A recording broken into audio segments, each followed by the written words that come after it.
Hola, ¿qué tal? Muy buenas tardes. Tengan todos y todas ustedes bienvenidos a un foro más, una charla más, un panel más que estamos organizando dentro de Way por Latam. Entonces, el día de hoy tenemos un tema, un panel que la verdad ha generado mucho interés, tanto de la comunidad de Way por Latam, como también de personas que no pertenecen a Way por Latam, pero que les damos la bienvenida a esta sala virtual esta tarde, ¿no? Entonces, sin más preámbulo, a nombre de Way por Latam, tengan todos y todas ustedes la más cordial bienvenida. Y me voy a permitir cederle el uso de la voz a mi colega Manuel Hermelo para que él dé formalmente la bienvenida a esta charla y nos explique la mecánica del evento. Por supuesto, quiero agradecer sentidamente a Manuel y a Gaby, a Manuel Hermelo y a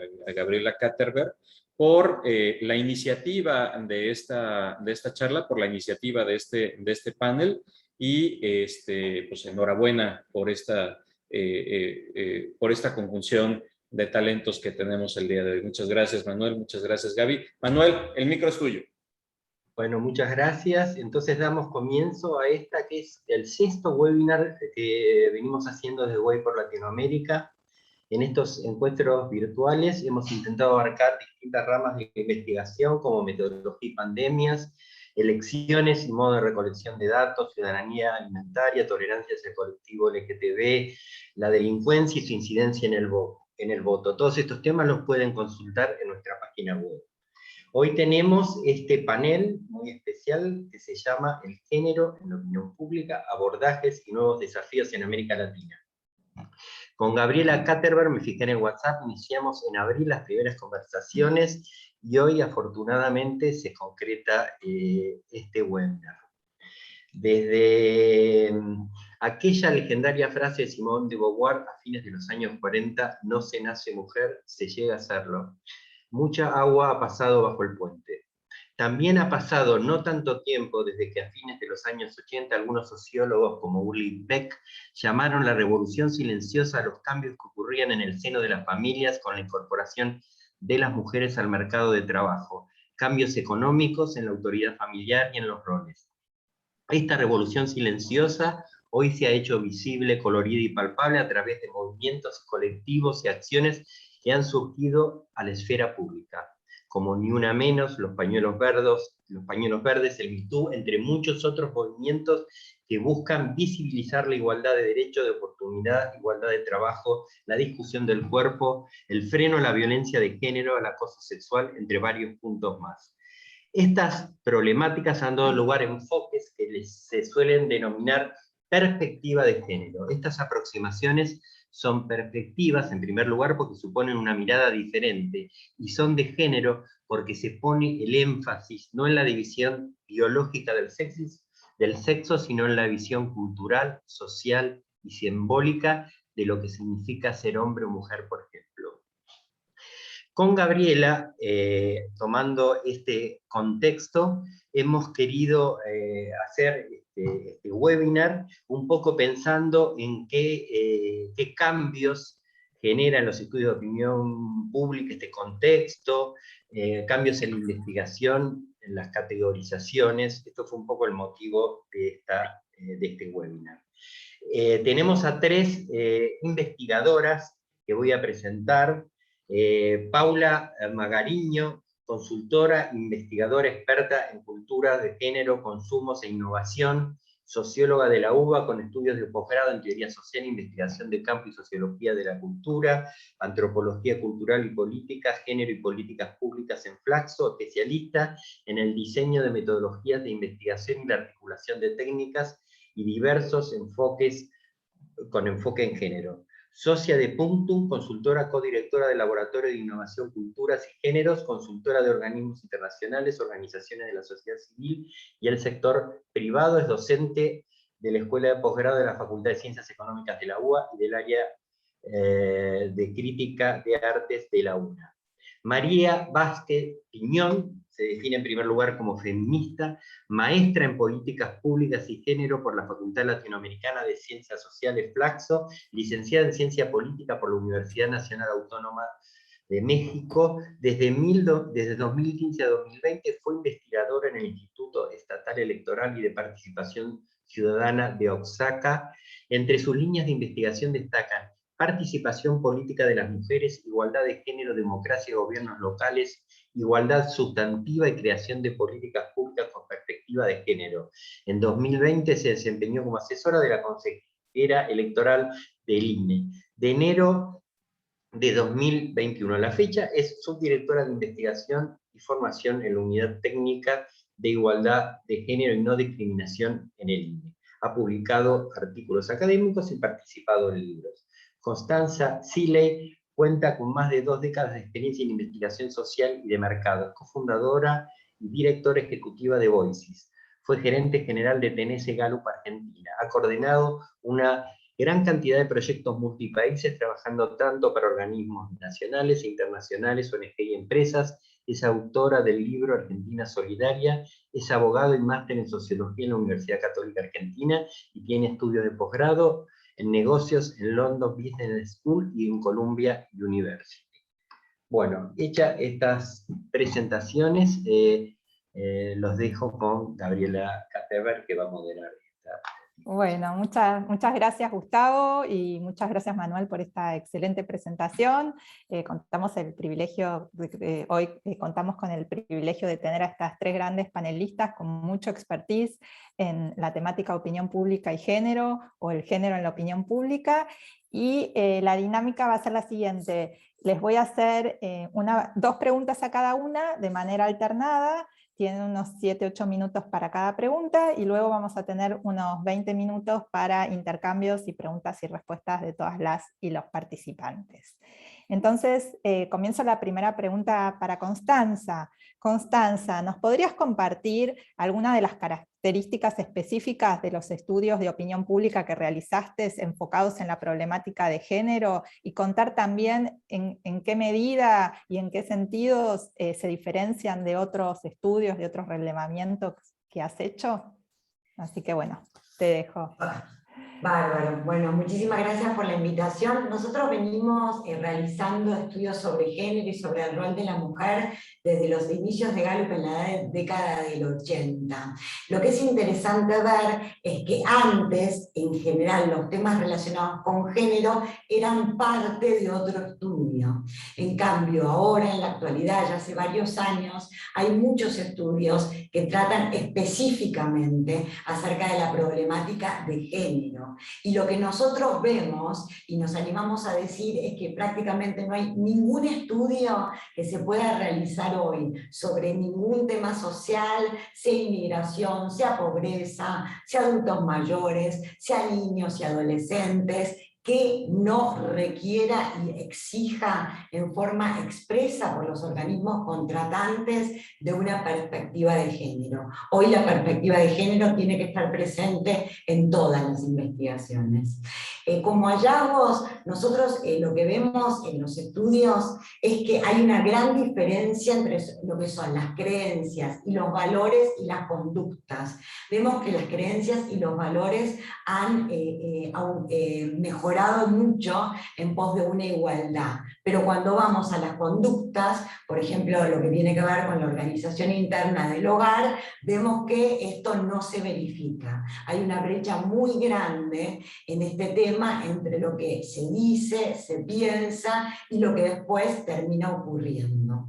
En la opinión pública lo que está claro es que este es un tema dinámico. La misma población reconoce que este es un tema que está cambiando y hay un acuerdo mayoritario, marcadamente en la Argentina, hacia las consignas de igualdad y la lucha contra la violencia de género en todos los segmentos de la población. Es más, hay un porcentaje interesante de la población, por ejemplo en el caso de la Argentina es de 1/4, que señala que realizó personalmente alguna acción en defensa de las consignas de género. Y si nos centramos en los jóvenes, llega a más de un tercio. Algo que es bastante revelador tiene que ver con que a lo largo de los estudios lo que se advierte es que la cuestión de género muchas veces tiene en realidad mayor relación con lo generacional que con el género propiamente dicho. Se ve que en la mayoría de los casos el acuerdo, la defensa, el posicionamiento o las actitudes vinculadas con estos temas se intensifican entre mujeres versus hombres, pero se intensifican de forma más marcada aún entre los jóvenes con relación a los segmentos etarios medios y más grandes. Si analizamos en detalle las respuestas acerca de distintas preguntas relacionadas con el género, vemos que dentro de cada tramo de edad, en el rango más joven, la brecha de opiniones y actitudes entre hombres y mujeres es notablemente menor que la que se observa en los tramos de mayor edad. Es más, lo que se verifica cuando uno indaga es que muchas veces entre los hombres, los jóvenes son los más activos en todo lo que tiene que ver con la temática de género, y en hombres jóvenes hay una mayor defensa que incluso entre las mujeres de mayor edad. Esto es algo interesante, a ver si hablamos de género o hablamos de algo generacional. También realizamos estudios sobre todo lo que tiene que ver con tolerancia, con la diversidad de género, si la población, cómo ve la población la idea de que parejas del mismo sexo adopten hijos, o de mujer casarse con una mujer, un hombre con un hombre, si bien claramente la tendencia es hacia un mayor acuerdo, todavía hay alrededor de un 45% en nuestro país que se resiste a ese tipo de ideas. Y también muchos estudios que hemos realizado que buscan entender la igualdad de género a nivel laboral. Algo interesante en general que tenemos para decir acerca de eso es la gran diferencia que hay entre las mujeres con hijos y las mujeres sin hijos, como que implica una realidad laboral totalmente distinta el hecho de tener hijos. Por ejemplo, prima la idea de que las mujeres que triunfan en el trabajo tuvieron que resignar algunos aspectos relacionados con su maternidad. Pareciera que el éxito laboral en las mujeres tiene algunas consecuencias en el seno de la familia. Por ejemplo, si tomamos hoy el caso de Argentina, hay 4 de cada 10 personas que sostienen que cuando una mujer trabaja, sus hijos sufren. Es un número bastante significativo que está sosteniendo esto. Cuando hacemos estudios, por ejemplo, un estudio que realizamos hace un par de años para UNICEF, que buscaba medir la responsabilidad social empresaria de las empresas relacionada con los niños, niños y adolescentes, ahí vimos, por ejemplo, que hay 4 de cada 10 empresas que no tienen una política de licencias para que las madres durante el embarazo se puedan realizar los análisis correspondientes. Claramente el segmento de mujeres madres que trabaja es el que está en un lugar más crítico. Y bueno, después el gran flagelo de la región, es un flagelo global, pero en la región se da en forma más marcada, y también en Argentina se da en forma especialmente marcada, que tiene que ver con la violencia de género, que es un tema que, bueno, tenemos bastante investigado a nivel internacional y acá en la región. Muchísimas gracias, Constanza. Creo que una excelente forma de abrir el espacio. Y ahora continúo con una pregunta para Paula. Paula, ¿podrías contarnos, en base a tu experiencia, cómo ir más allá de la medición binaria de las variables sexo-género en los estudios de opinión pública? Bárbara, muchas gracias, Gaby. Buenas tardes a todos y a todas aquí. La verdad que es un placer estar acá. Y en respuesta a la pregunta que plantea Gaby, me parece que son tres, ¿no?, maneras de pensar cómo empezar a desarmar, ¿no?, el binarismo también en la manera en que estamos abordando la cuestión de género, ¿no?, pensando en la cuestión binaria como una cuestión tradicional de varón-mujer, ¿no? Tenemos que, por un lado, generar herramientas que nos permitan superar, ¿no?, la medición. Sabemos, y tiene bastante que ver con lo que recién contaba Constanza, ¿no?, sobre cómo reacciona la opinión pública en relación a las cuestiones de género, que no todas, ¿no?, las partes y los sectores de nuestras sociedades van a tener una posición homogénea respecto del tema, ¿no? Este es un primer punto que es clave. Ahora, desde el punto de vista de la medición y del abordaje de la investigación, sí pensamos que tenemos que empezar a desarmar, ¿no?, la cuestión binaria como para poder incorporar otras categorías. Al menos inicialmente una tercera categoría, en algunos países como Argentina, aquí ustedes saben que desde hace muy poquito tiempo, desde el punto de vista legal, tenemos que el sexo, ¿no?, la variable sexo desde el punto de vista de la identidad, ya no tiene dos categorías. Tenemos varón, mujer y X, ¿no?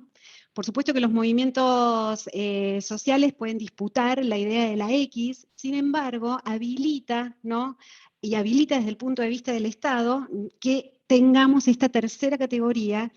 Y por el momento todavía tenemos que seguir explorando qué hay adentro de esa tercera categoría, ¿verdad? Es decir, por qué las personas se van autodefiniendo en relación a su propia identidad de género, y eso va generando también diferentes puntos de vista, posiciones, formas de abordaje de los temas que hacen la opinión pública, ¿no?, de la relación con el Estado, ¿no?, de, como también relataba Constanza, los roles de las mujeres y los varones en la sociedad, hasta qué punto, ¿no?, todavía seguimos en una sociedad que piensa, ¿no?, con estas dos categorías. Entonces, aunque sea un montón de trabajo, ¿no?, tenemos esta tercera categoría que todavía requiere ser explorada, ¿no? Lo que venimos intentando en nuestro grupo de investigación es dejarla abierta. Es un montón de trabajo, ¿no?, porque aparte es muy poquita la cantidad de gente que efectivamente adopta esta tercera categoría, sin embargo, existe y está ahí, ¿no? Entonces este es un primer paso. Y después tenemos otras dos cuestiones que también analíticamente y desde el punto de vista de la organización metodológica de los estudios, está bueno si empezamos a explorar, por un lado, una perspectiva interseccional. Esto va directamente en relación a lo que comentaba Constanza, ¿no? Sabemos que la cuestión de género se acuerpa, ¿no?, se encarna diferente de acuerdo a distintas otras características identitarias o situacionales, ¿no?, de las personas. Entonces vamos a tener varones y mujeres jóvenes que van a tener quizás generacionalmente, ¿no?, posiciones similares, pero que si empezamos a hacer doble clic y las miramos, ¿no?, a las mujeres jóvenes versus los varones jóvenes, van a emerger algunas cuestiones que efectivamente están implicando un posicionamiento frente a los temas de opinión pública distinto, ¿no?, de mujeres, varones, jóvenes de la misma generación. Y también si abrimos y logramos, ¿no?, observar a este grupo de personas que no se identifican ni con la categoría mujer ni con la categoría varón, empiezan a pasar otras cosas también respecto de cómo se entiende la agenda pública, cómo se entiende la participación, cómo se entiende el posicionamiento de los medios, ¿no? Entonces pasan cosas distintas también. Y la tercera pata tiene que ver con el poder identificar variables o indicadores que son sensibles al género.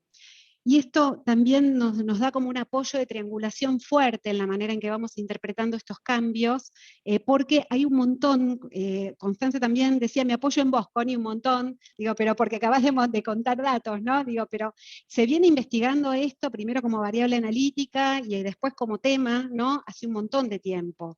Entonces tenemos información que nos permite identificar en cada uno de los temas que estamos tratando cuáles son aquellos indicadores que nos van a permitir ecualizar la cuestión de género. Esto pienso que nos viene dando un montón de laburo, es un montón de trabajo el que va llevando, pero nos va a permitir poder desarmar esa caja, ¿no?, que por el momento está bastante cerrada, ¿no?, todavía, en relación a cómo se va moviendo, ¿no?, la opinión pública, impactada e influida, ¿no? Por la cuestión de género y al revés también, ¿no? Como la cuestión de género está siendo impactada también por la forma en que se va moviendo la opinión pública. Bueno, muchas gracias Paula, y súper interesante cómo se va entrelazando la exposición de Connie con tu presentación. Y ahora le voy a hacer una pregunta a Marisol. Marisol, ¿considerás que el movimiento feminista en la región impacta también en los estudios de género? ¿Vos creés desde tu experiencia y desde tu trabajo que plantea que el movimiento de mujeres, el movimiento feminista en la región, plantea nuevas preguntas y nuevos enfoques y desafíos para el estudio de la opinión pública en la región? Muchas gracias, Gabriela. Agradezco primero a Waypor. Me parece muy importante que Waypor Latinoamérica aborde estos temas que sin lugar a duda pues están en la agenda y son muy importantes que estemos discutiendo, analizando, intentando medir de mejor forma lo que está pasando ahí afuera. Yo creo sin lugar a dudas que el movimiento feminista está sembrando todo y eso incluye también a la opinión pública, a las agencias y a los estudios de mercado y de opinión. Y este movimiento que nació hace poco más de 300 años, que va, viene, pero está ahí, pues ha tenido, sobre todo en América Latina, pues un resurgimiento importante, sobre todo en los últimos años.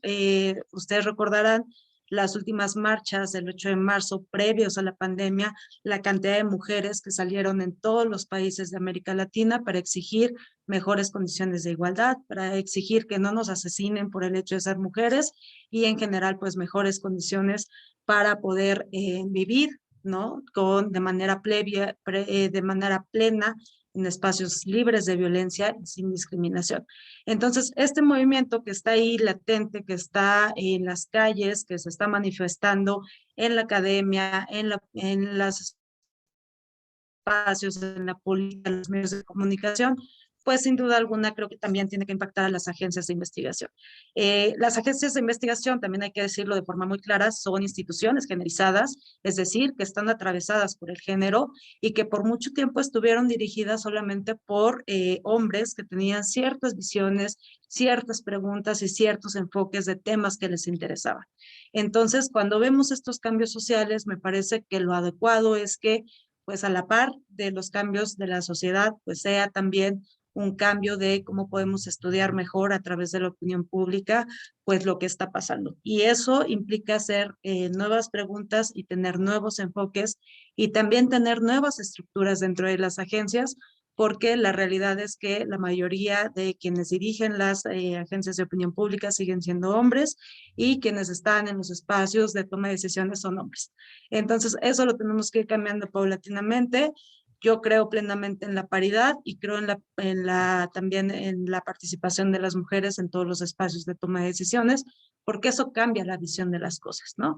Entonces, yo creo que así como todas las agencias tienen que tener personas especialistas en estadística y probabilidad para hacer buenas muestras, pues también tienen que contratar personas especialistas en género, en no discriminación, para hacer preguntas mucho más adecuadas de lo que queremos conocer y de los enfoques que le queremos dar, porque quienes estamos en este mundo sabemos que también el framing, la forma de preguntar, implica también las respuestas que tenemos y muchas de esas respuestas también se han utilizado en la parte de la agenda para decir que no estamos a favor de los derechos. Y me parece que eso no puede estar pasando, ¿no?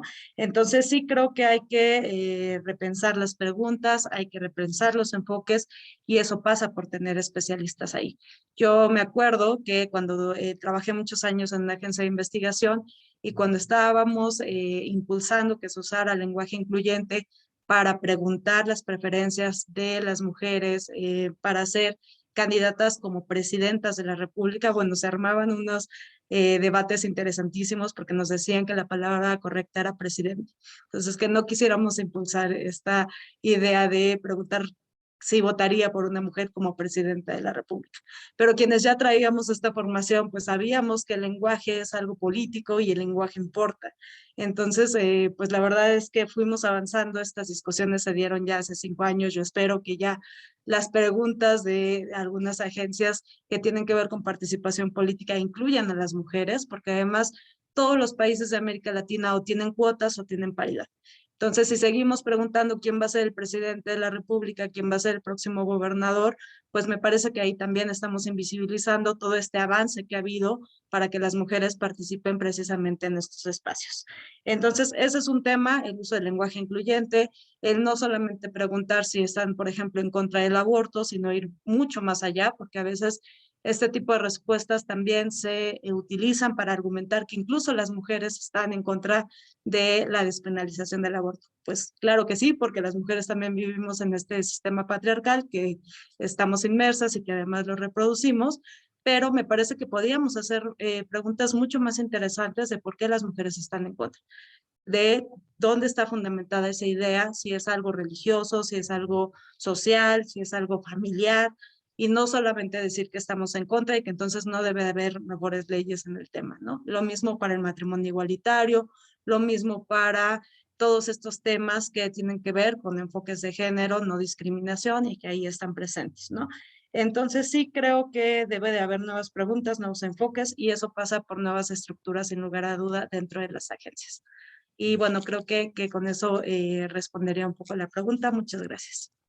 Muchas gracias, Marisol. Y ahora comienzo con la segunda tanda de preguntas que están vinculadas al efecto de la pandemia, ¿no?, en los estudios de género. Entonces, en especial a Constanza, quisiera preguntarle si nos podés contar qué nos dicen las encuestas sobre el impacto de la pandemia a las mujeres en el país tuyo de origen, y si tenés datos también en la región, y en particular, qué nos dicen las encuestas en relación al impacto de la pandemia sobre la distribución de tareas de cuidado y domésticas y la violencia contra las mujeres. Bueno, bárbaro. La verdad que el efecto del COVID fue devastador. Las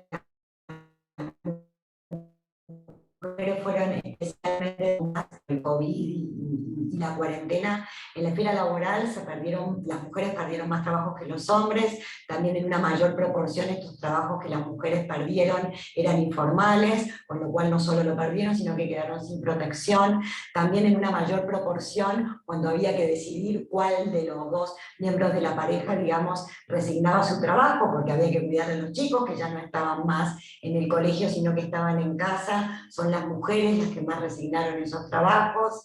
También, por ejemplo, en los sectores altamente damnificados son sectores con un trabajo predominantemente femenino, por ejemplo, lo que es el trabajo doméstico remunerado. 9 de cada 10 personas que trabajan en ese sector en Latinoamérica son mujeres. No se puede hacer por Zoom y es precarizado, altamente afectado. Otro sector, el turismo, 6 de cada 10 personas que trabajan en turismo son mujeres, también un sector muy afectado, así que desde lo laboral, devastador. También se vio muy claramente lo que es la desigualdad en el poder, esto de lo que hablaba Marisol, ¿no? Quienes estaban en la trinchera, por ejemplo, el personal de salud, 7 de cada 10 personas que trabajan en el ámbito de la salud son mujeres. Bueno, todos sabemos lo que vivió el personal de la salud, el riesgo, el miedo, la falta de reconocimiento económico, también en algunos casos la falta de reconocimiento social. También en las organizaciones sociales, no las organizaciones de base. En un estudio que terminamos hace poco en la Argentina para el Banco de Alimentos, vimos que 7 de cada 10 trabajadores de organizaciones sociales de base son mujeres. Estas son organizaciones que también siguieron clarísimamente ahí en la trinchera. También vimos en nuestros estudios quiénes son los que ayudaron durante el año pasado principalmente a los niños con todo lo que fueron las tareas escolares que se desempeñaron desde los hogares. También fueron las madres, en mucha mayor proporción versus los padres, y sin embargo, en lo que es la esfera del poder, las mujeres no estuvieron bien representadas. Hay un análisis que hizo el rastreador global de respuestas de género al COVID-19, que analizó cómo estaban compuestos más de 220 equipos de casi 140 países, y lo que encontró es que solamente en un cuarto de estos grupos había mujeres, es decir, clarísimamente estuvimos en la trinchera y no formamos parte en la misma manera de las decisiones que involucraron todo lo que tiene que ver con el COVID. También en el ámbito de la salud, la pandemia implicó una afección muy negativa en todas las iniciativas dirigidas a mejorar la salud sexual, la salud reproductiva, el riesgo de embarazos no deseados, las enfermedades de transmisión sexual, complicaciones del embarazo, del parto. La mortalidad materna a nivel global aumentó. Es realmente clarísimo el impacto que tuvo en la salud física, también en la salud mental. Las mujeres aparecen como mucho más fuertemente afectadas que los hombres. En un estudio que hicimos nosotros en Argentina, por ejemplo, vemos que las mujeres declararon sentirse más ansiosas por los hombres como respuesta al COVID, también que en mayor medida era tal la ansiedad y la preocupación que decidían no estar informadas para resguardarse un poco, declaran en mayor medida que los hombres dificultades para dormir, desórdenes alimenticios, depresión, sentimiento de soledad, ingesta de tranquilizantes, sentimiento de tener mucho miedo, mayor tabaquismo. Todo esto muestran los estudios unos guarismos, una brecha bastante significativa de alrededor de 10 puntos en todos estos ámbitos que venimos hablando. Y después, nada menor lo que la ONU llamó la pandemia de la sombra, ¿no? La violencia de género.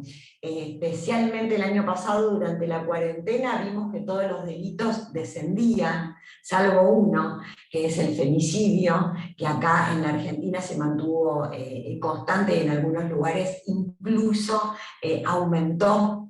En un estudio que hicimos el año pasado, junto a la Red WIM, en la que participaron más de 20 países, vimos que en términos de violencia de género, si tomamos los 5 países que con mayor tasa de violencia de género, según es declarado por la población en las encuestas, vemos que 4 de estos países están en Latinoamérica. Tenemos a India con la mitad de las mujeres diciendo haber sufrido algún tipo de violencia, y en Argentina, en Brasil, en Chile es cerca de un tercio.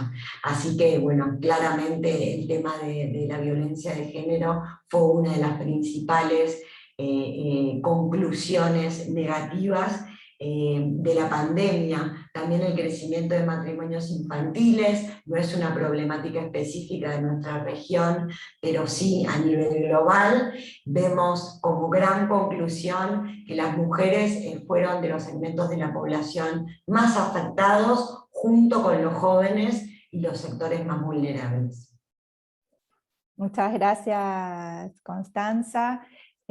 Quisiera solo remarcar a partir de lo recién expuesto por Constanza, en el caso de la Argentina, la importancia que desde el sector privado o desde el sector científico-tecnológico se realicen, o desde la sociedad civil, estudios con perspectiva de género, como encuestas en relación a la distribución del uso del tiempo y también la prevalencia de la violencia contra las mujeres, porque en Argentina no tenemos una encuesta sola de la distribución del uso del tiempo realizada por el Instituto Nacional de Estadísticas. La única fue en el 2013, que fue un módulo, no fue una encuesta, y tampoco tenemos una encuesta nacional de prevalencia contra las mujeres. Entonces quería citar la importancia y la relevancia, en el caso por lo menos de Argentina, que es el que más conozco, de organismos e instituciones que realizan fuera del ámbito, digamos, estrictamente el Instituto Nacional de Estadísticas y Censo, este tipo de estudios. La segunda... Gaby, me gustaría aclarar algo con relación a ese punto. Nosotros algo de eso hemos investigado. Fue interesante porque al principio de la pandemia había algunos analistas que miraban el tema con optimismo y decían, bueno, ahora que estamos todos dentro de la casa, se va a visibilizar todo lo que las mujeres hacen dentro del hogar y quizás esto trae algún cambio. Lo que nosotros vemos en nuestros estudios es que no operó absolutamente ningún cambio. En líneas generales, las mujeres en la Argentina dedican el doble de tiempo en horas a lo que tiene que ver con el cuidado de los niños y con el cuidado de la casa. Y hay una pregunta que es muy interesante porque es muy concreta. Hablábamos al principio de la diferencia entre las creencias y los valores y las conductas. Nosotros preguntamos en las encuestas una pregunta muy simple que es, en el día de ayer, ¿cuáles de estas cosas realizaste? Y comparamos las respuestas de los hombres y de las mujeres, y ahí vemos, por ejemplo, que tendieron la cama en el día de ayer 9 de cada 10 mujeres argentinas versus 4 de cada 10 hombres, y por ejemplo en el caso de limpiar los baños, 7 de cada 10 mujeres dicen que en el día de ayer limpiaron el baño versus 2 de cada 10 hombres. La brecha es enorme y si uno cruza y hace el zoom por mujeres que trabajan versus las que no trabajan, no hay diferencias significativas. O sea que claramente, Gaby, como decís, es algo que hay que investigar porque es una problemática muy fuerte. Gracias, Connie. Y ahora tengo una nueva pregunta para Paula en relación a la pandemia. Quería preguntarte qué desafíos nos crees que nos plantea la pandemia para la medición de temáticas de género en la opinión pública, ¿no? En seguimiento a la pregunta y a tu exposición anterior, ¿qué dificultades, cómo se complejiza, crees vos, o se complejizará a partir de la pandemia la medición del género en la opinión pública? Bueno, gracias Gaby por la pregunta. Lo que creo es que cambia, ¿no? Es decir, que agrega capas la pandemia, ¿no? De complejidad en la manera en que abordamos y encaramos el trabajo en terreno también, no solamente la medición, sino que también el ingreso a campo. Yo creo que ahí coincido con Constanza, ya lo había recuperado Marisol también, que la exacerbación de la violencia basada en géneros en general es uno de los temas que quedaron fuertemente impactados por la pandemia, por la evidencia, ¿no? que se construyó a partir de esto. No solamente violencia contra las mujeres y las niñas, sino también violencia contra las diversidades, ¿no? Es decir, que tuvo una diferencia, impactos distintos también, ¿no? Mientras las mujeres en el hogar, tal cual planteaba recién Constanza, quedaron encerradas en la casa con el violento, en algunos casos, con esta pareja íntima, que efectivamente las sometió a violencia permanente, y eso genera, ¿no? Claramente posiciones muy poco fuertes, ¿no? Es decir, es como fue minando, digamos, el fortalecimiento de las mujeres durante la pandemia. Eso es como muy, muy importante tenerlo presente. Pero en las diversidades sexogenéricas tuvimos también problemas serios, ¿no? De altísimos niveles de vulnerabilidad, de expulsión de las pocas actividades laborales, ¿no? Problemas para conseguir alimento directamente, no solamente la cuestión del COVID en la enfermedad, sino no tener un hogar donde estar y que se vaya superponiendo con otras enfermedades. Realmente las cuestiones que son de violencia global basada en géneros quedaron muy expuestas durante la pandemia. Y nos obliga también a seguir mirando, ¿no? Es decir, es como, no se acaba con la pandemia, es decir, tenemos ahora las vacunas, las dos dosis, podemos movernos, ¿no? En diferentes lugares podemos salir. Bueno, ¿qué pasa con estos temas? Tenemos que seguir explorándolos y teniéndolos en cuenta dentro de nuestros diseños de investigación. Después, otro tema que también abordó Constanza, que me parece complementario también al tema de la distribución de las tareas de cuidado, que quedó como no solamente evidenciado, ¿no? Sino que recayó sobre las mujeres específicamente de una manera brutal, como una especie de piedra que nos cayó encima, ¿no? Lo que implica efectivamente las tareas de las tareas de cuidado, ¿no? El trabajo doméstico no remunerado y también toda la cuestión afectiva que está vinculada. Pero lo que evidencia también es la falta de infraestructura y servicios de calidad, ¿no? Que efectivamente estén cubriendo este diamante del cuidado, ¿no? Del que hablamos las feministas cuando pensamos en el valor económico que se va generando a partir de las tareas de cuidado.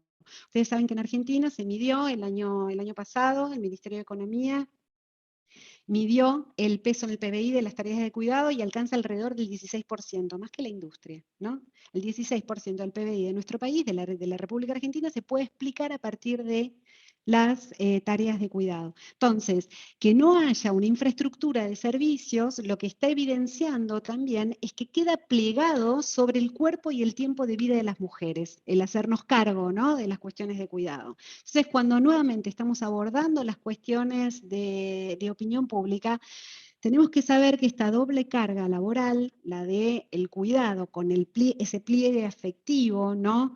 Que recae sobre las mujeres, no es un recurso inagotable, ¿no? Es decir, hay un momento en que se acaba, ¿no? La capacidad de las mujeres de cubrir solas, ¿no?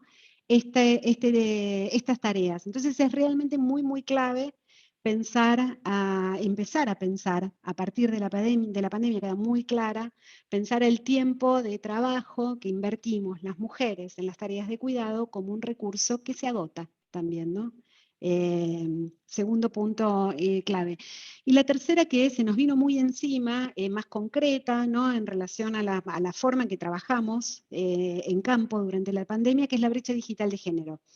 No solamente por el acceso y por las cuestiones de vulnerabilidad y pobreza y de falta de trabajo y de expulsión del mercado laboral y de precarización del mercado laboral, de la que hablaba Constanza, sino también porque el teléfono móvil, el dispositivo móvil de las mujeres, tiene un montón de usuarios, ¿no? En el hogar, el dispositivo móvil de los varones lo usa el varón, ¿no? Es decir, ese padre de familia.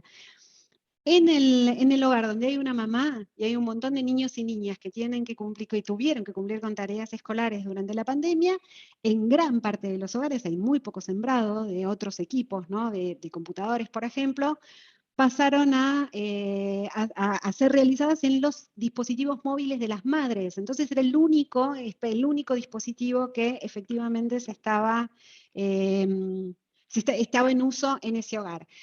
Además de eso, nos pone otra capa más, ¿no? Esta es bien concreta, que es de las competencias digitales, ¿no? Que diferencialmente, y ahí sí la cosa generacional tiene altísimo impacto, pero las competencias digitales que hacen falta como para poder participar, por ejemplo, en un estudio. Nosotros tuvimos que dar vuelta, cambiar metodologías sobre la marcha, creo que nos pasó a todos los grupos de investigación, cambiar las metodologías, las formas de abordaje, y lo que nos encontrábamos era no solamente con una cuestión de conectividad, sino de competencias digitales para poder abordar, ¿no?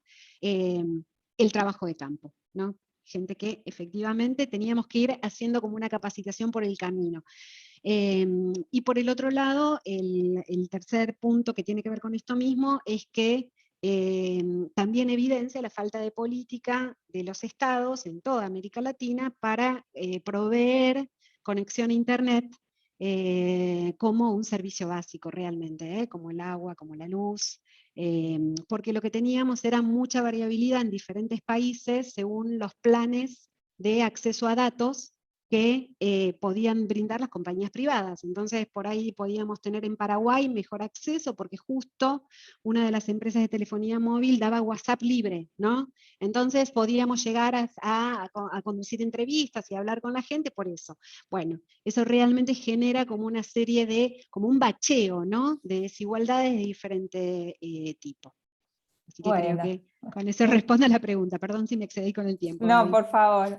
Muchas gracias, Paula. Y ahora voy a realizar la última pregunta a Marisol para luego abrir a comentarios, preguntas y respuestas, también en relación a la pandemia. Marisol, ¿cómo considerás que ha afectado la pandemia estas nuevas preguntas y estos nuevos enfoques que son necesarios y que planteaste y expusiste en tu respuesta anterior? Muchas gracias. Pues voy a intentar hablar de dos temas que creo que se han tocado poco por las otras dos panelistas que han dicho un montón de cosas súper interesantes. Pero yo quisiera hablar de estos dos temas porque me parecen fundamentales. El primero es que creo que la pandemia nos demostró una vez más cómo en el tema de la salud también hay sesgos de género. Nadie se preguntó cuáles estaban siendo los efectos de COVID para las mujeres. Hasta muchos meses después tuvieron que decir las propias mujeres que estaban teniendo alteraciones, por ejemplo, en el ciclo menstrual. Pero los médicos nunca se preguntaron eso porque la salud se basaba en los síntomas que tenía la población y se entendía la población como los síntomas que referían, pues, la verdad, los hombres, ¿no? Entonces, creo que este tema también de COVID nos deja ver otra vez cómo incluso temas como la salud tienen este tipo de sesgos. Yo creo que ahí es necesario que tanto en el sector salud como en el sector de la opinión pública se empiece a analizar cuáles han sido los efectos de COVID para la salud de las mujeres, en términos de menstruación, en términos de lactancia, en términos de maternidad, en términos de estas cosas que nos suceden a las mujeres por pues nuestras propias características, ¿no? Entonces, ese es un tema que creo que está pendiente. Y el otro tema que yo al menos no he visto tantas investigaciones es cómo afectó el COVID la participación política de las mujeres. ¿Cuántas mujeres querían ser candidatas en estos 2 años que llevamos en pandemia y tuvieron que regresar a las labores de cuidado y atención del hogar, que ya muy bien lo exponía Paula y Constanza, porque ese es tiempo que no puedes dedicar a otra cosa, ni a tu desarrollo profesional, ni a tu desarrollo personal? Entonces creo que ahí es necesario identificar cuál fue el impacto también de la pandemia para la participación política. ¿Cuántas mujeres querían ser candidatas y dejaron su candidatura a la mitad del camino o ya no se postularon porque tuvieron que regresar por que el marido perdió el trabajo o porque simplemente pues los niños ya no iban a la escuela? Es decir, todo este tiempo que las mujeres hacían de tiempo libre para poderse dedicar a la política, porque aunque sean políticas profesionales, sabemos que la distribución del tiempo pues no es igual. Entonces, ¿cuántas mujeres tuvieron que mermar su carrera política por eso? Y la otra pregunta que también yo me hago es, ¿cuántas mujeres perdieron una elección por estas otras cosas que ya nos contaba, sobre todo Paula, que es la brecha tecnológica y el analfabetismo digital? No era lo mismo que una mujer que estaba acostumbrada a hacer campaña en mítines a tener cierta movilización de gente, podía tener ahí recursos que utilizar si se postulaba como candidata, a este nuevo escenario que pues ya nos decía que no podía haber multitudes de personas reunidas, y entonces muchas campañas se fueron a lo digital, donde las mujeres tenían menos herramientas para poder participar. Muchas no sabían que, por ejemplo, se tenía que contratar a una persona especialista en marketing político, cuántas redes sociales había, el uso de las redes sociales, los contenidos que tienes que ir poniendo. Entonces yo creo que ahí pues también hay que hacer investigación, que al menos en México me parece que está pendiente, no sé si también en otros países de América Latina, sobre cómo impactó la pandemia la participación de las mujeres en contextos donde además estamos exigiendo que ya haya paridad, que los partidos postulen a la mitad de las candidaturas a mujeres en todos los cargos, etcétera, ¿no? Entonces, esas dos preguntas a mí me gustaría ver más estudios, me gustaría que en la opinión pública también nos estemos planteando este tipo de cosas. Y bueno, pues serían los temas con los que creo que podemos seguir preguntándonos qué pasó con la pandemia después de esto. Muchas gracias Constanza, muchas gracias Paula, muchas gracias Marisol. Me parece que se generó excelentes exposiciones y intercambios. Y bueno, y ahora vamos a una primera ronda de preguntas o comentarios. Pueden, digamos, la idea es que juntar 3 o 4 preguntas o comentarios, así que o pueden levantar la mano en vivo y en directo, o levantar aquellos que no tienen la cámara, levantar la manito. Sí, María. No, yo en realidad es una, no sé si es una curiosidad que tengo, una pregunta que no le encuentro respuesta. Es decir, no entiendo por qué, digamos, en este país, donde la licencia por maternidad es solamente de 3 meses, no entiendo por qué nunca se ha incluido ese tema en la agenda, nunca es una reivindicación de los movimientos feministas, cuando me parece que, bueno, que es, digamos, una cuestión absolutamente clave en términos de la posibilidad de desempeño profesional de una mujer, etcétera, etcétera, ¿no? Entonces, me llama la atención, pero es como una pregunta que la tengo hace mucho tiempo, es decir, ¿por qué esto nunca se incorporó en la agenda de las mujeres, en la agenda feminista? No sé si tiene que ver con el tema del sindicalismo, no lo sé, pero me gustaría, por lo menos no digo una respuesta, pero una reflexión sobre el tema, ¿no? Bueno, gracias María. Este país es Argentina, ¿no? Porque estamos de diferentes Sí, países. pero agrego una cuestión. Es un país donde realmente, es decir, las leyes de defensa del trabajo son enormes, ¿no? Es decir, se han incorporado muchísimos derechos, y sin embargo, el derecho digamos, la licencia por maternidad es casi irrisoria si uno la compara con otros países, ¿no? Y si lo compara con esta situación, digamos, donde las reivindicaciones de los sectores trabajadores son tan absolutamente, digamos, están muy presentes, ¿no? Bueno, dale, gracias. Y si les parece, no sé si hay algunas otras preguntas o comentarios, si juntamos 2 o 3 más. A mí me Marita. gustaría preguntarle a Paula, ella aclaró de que no habían sido muchos los estudios y que digamos, son grupos pequeños, pero ¿qué investigó del tema de sexo X? Y si nos puede contar algunas conclusiones o algo que haya encontrado, sería bueno. Gracias, Marita. ¿Alguna otra pregunta o comentario como para cerrar esta primera ronda?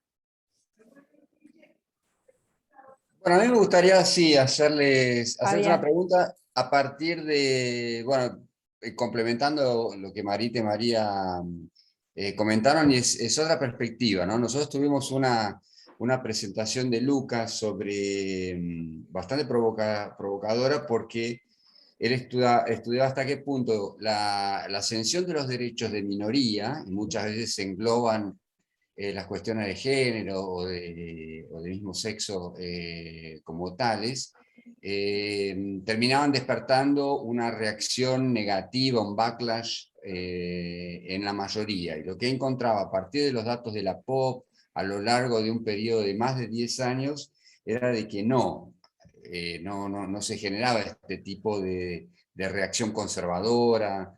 Bolsonaro en Brasil no necesariamente se explicaba por ese tipo de fenómeno, ¿no? de ampliación de derechos para las minorías.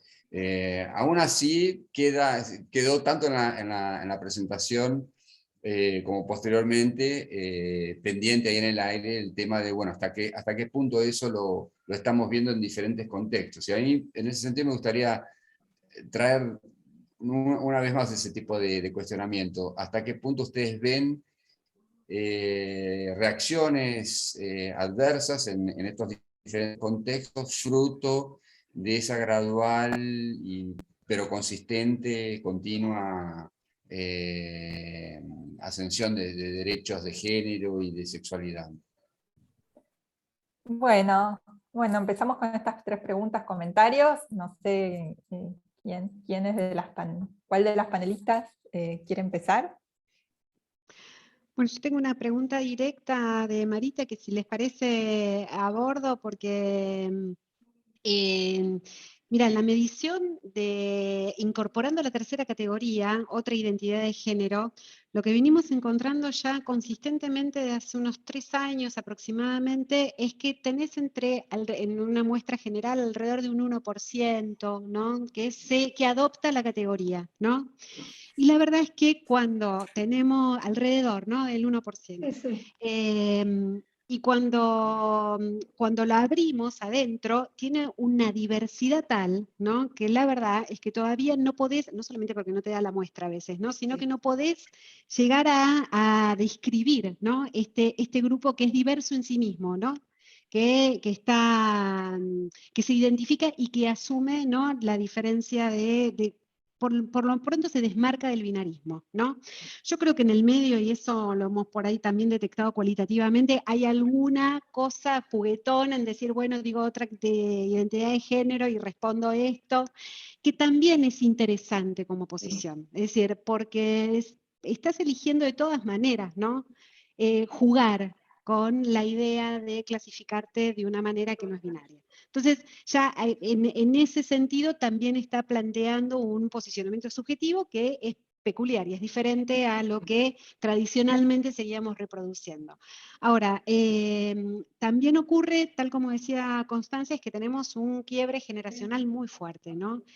El año pasado, justito antes de la pandemia, hicimos un estudio con adolescentes aproximadamente entre los 13 a 17 años, y la verdad es que ese 1% se engrosó hasta llegar hasta casi el 15%, ¿no? Es decir, tenías un montón, ¿no? Era un montón, no lo podíamos creer. Yo decía, ¿qué quiere decir esto, no? Es decir, ¿qué está pasando?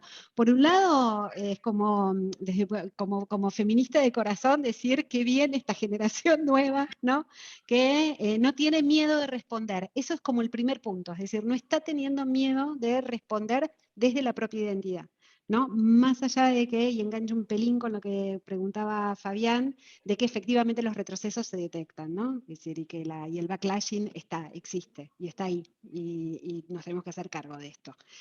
Pero bueno, básicamente lo que venimos notando es eso, es que hay gente que se va animando, que efectivamente es muy inestable como una categoría, si querés, ¿no? Y que hay que seguir describiéndola como para tratar de entender qué hay adentro de ese grupo, ¿no? Y saber que en sí mismo es diverso. Esa como sería la conclusión más fuerte. Muchísimas gracias, interesantísimo. Buenísimo. Si quieren le respondo a María, que soy la argentina que quedo. Primero, Paula, me parece súper interesante lo que dijiste y la reflexión que me cabe es qué importante lo cualitativo, ¿no? Las investigaciones cualitativas para entender qué significa cuando se dice otro, especialmente en los adolescentes, si es un tema de transgresión, un tema de moda o un tema que viene después de una reflexión. Me parece que lo cualitativo nos puede ayudar un montón a entender, más allá de las encuestas cuantitativas, qué es lo que hay en ese grupo. Y con relación a lo de la licencia por maternidad, yo siento que sí que hay organizaciones que lo ponen bastante en agenda, por ejemplo CIPEC o por ejemplo ELA, que trabajan mucho por implantar un aumento de la licencia por maternidad en la Argentina, que hoy es de 3 meses.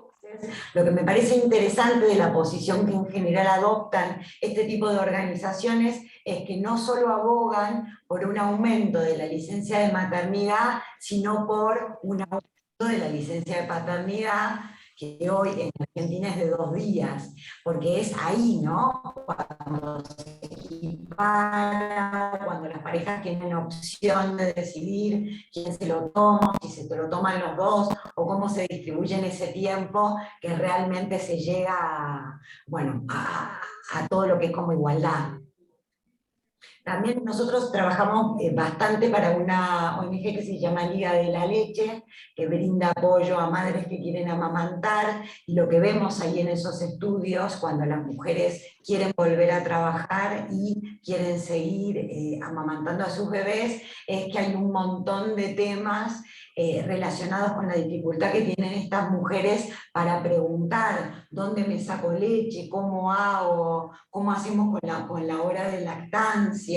No saben encontrar quién es el interlocutor dentro de la empresa, sienten pudor de hablarlo con sus jefes, sienten pudor de hablarlo con sus compañeros, como si fuese un tema como relacionado con el cuerpo de la mujer y no con un derecho de la madre, del niño y de la sociedad todo, porque es un tema de salud pública.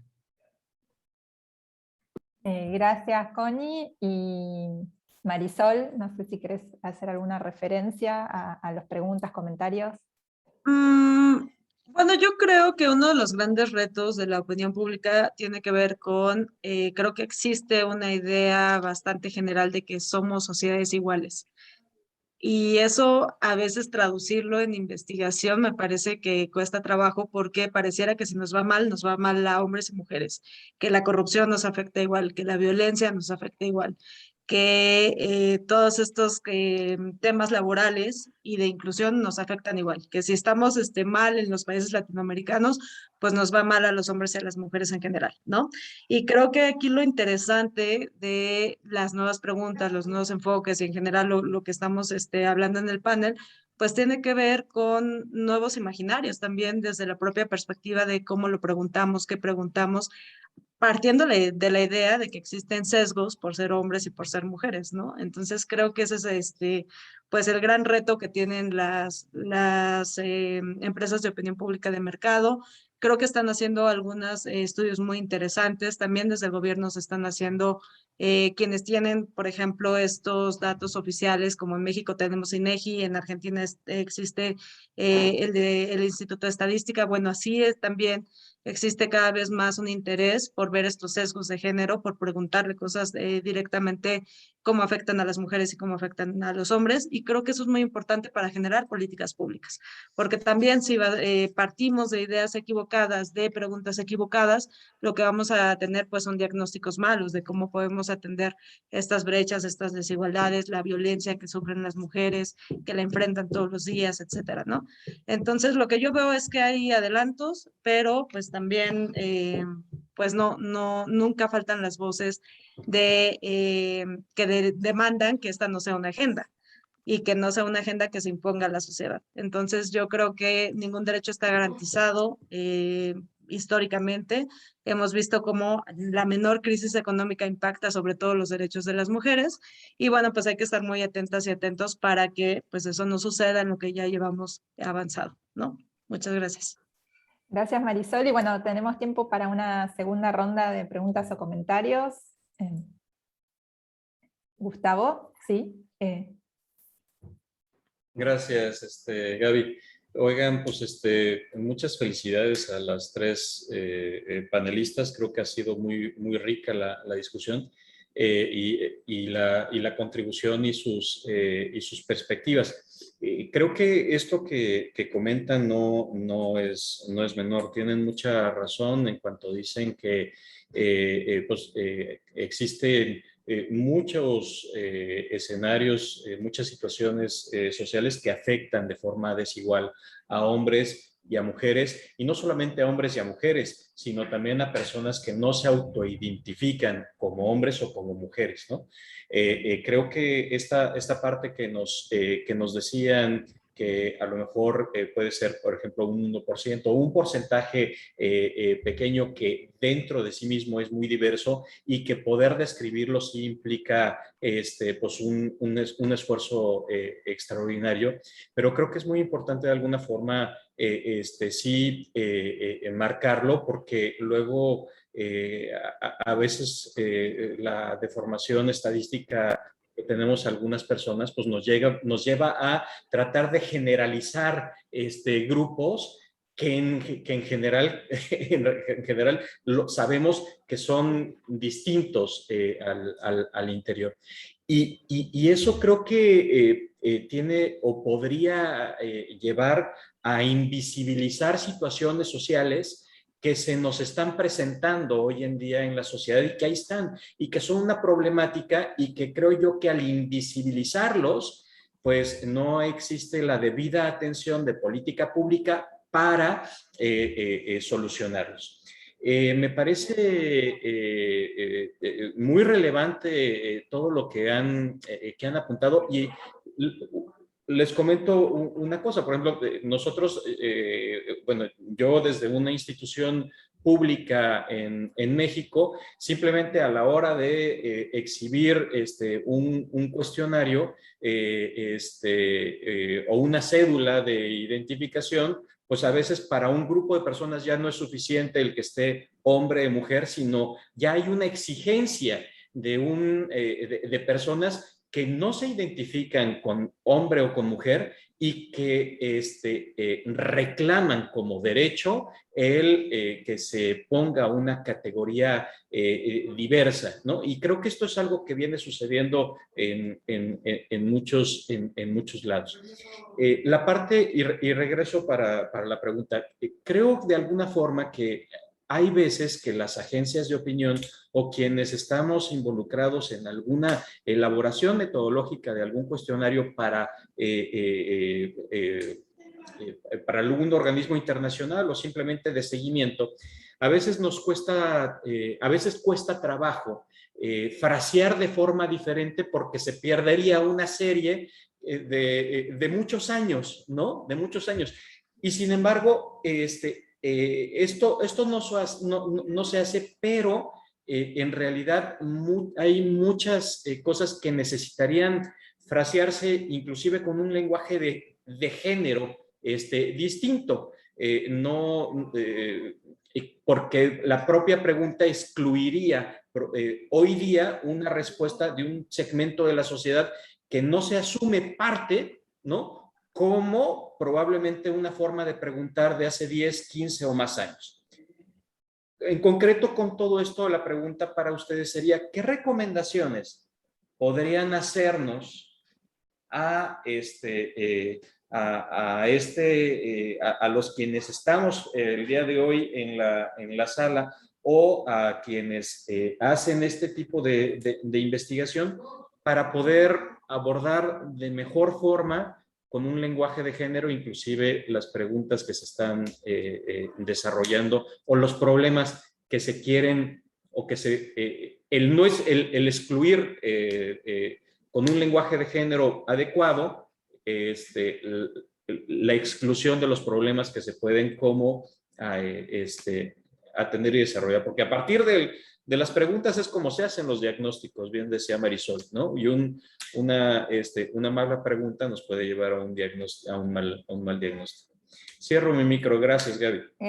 Gracias Gustavo, y no sé si hay alguna otra pregunta o comentario como para no dejar a nadie, digamos, afuera, si tiene alguna inquietud que le gustaría comentar. ¿No? Bueno, entonces queda planteada la pregunta de Gustavo y con eso ya cerramos el encuentro. No sé quién de las tres le gustaría comenzar. Paula. Yo puedo hacer un comentario así muy breve en relación a esto, porque yo coincido plenamente con que efectivamente es un problema, sobre todo en la elaboración de análisis que nos permitan construir y seguir, ¿no? Los temas históricamente.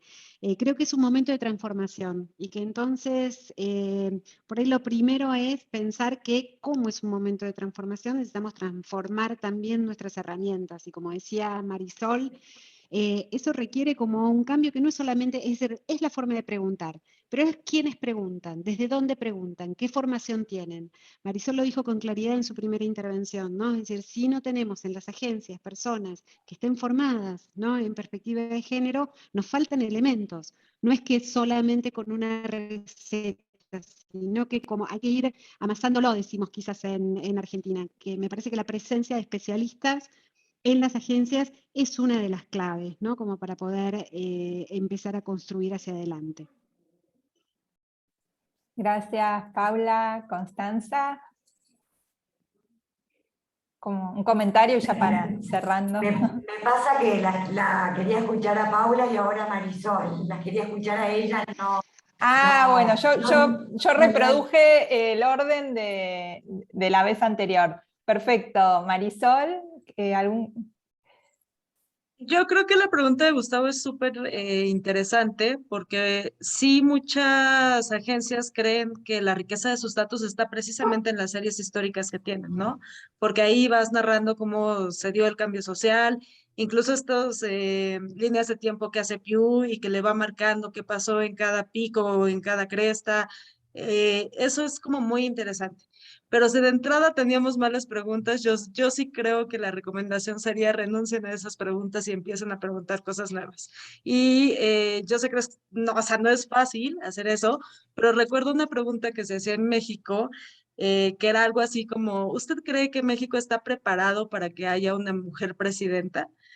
Y a mí me parecía súper ofensivo porque nunca nos preguntaron si estábamos preparadas para tener a todos los presidentes que hemos tenido en el país, ¿no? O sea, como si eso fuera algo natural y algo dado.